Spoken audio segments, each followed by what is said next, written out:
আজ থেকে শুরু করলাম জীবনের একটা নতুন অধ্যায়। অনেক ভাবনা চিন্তা করার পরেই ইউটিউবে নিজের একটা অ্যাকাউন্ট খুলে নিলাম নিজের জীবনের গল্প সেখানে শেয়ার করার জন্য।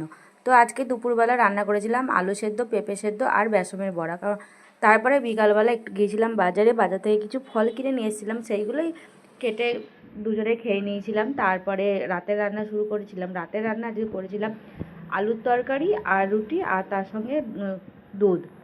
আলু তরকারিটা কালো জিরে ফোড়ন দিয়ে করেছিলাম, বেশ ভালোই লাগে রুটি দিয়ে মুড়ি দিয়ে খেতে। তা ওইভাবেই করেছিলাম। করে তারপরে মিষ্টু, যেটা আমার মিষ্টু মানে আমার ছোটো মেয়ে, ওর জন্য আমি দুধের মধ্যে রুটি ভিজিয়ে দিয়েছিলাম। ওকে ওইভাবেই খাওয়াই, রুটিটা ভিজিয়ে দিয়ে তারপরে পরে সেটা খাইয়ে দিই, কারণ ওকেও এখনও ছোটো তো এখনও খেতে পারে না। তারপরে ওকে ওর জন্য ওটা রেখে দিয়ে তারপরে নিজেরা খাওয়া দাওয়া করে নিয়ে তারপরে রান্নাঘর পরিষ্কার করে নিলাম। তো আজকে ভিডিওটা কেমন লাগলো জানিও। প্রথম ভিডিও করছি, একটু তো খারাপ হবে, তো একটু মানিয়ে নিও। তো আজকে ভিডিও এই পর্যন্তই।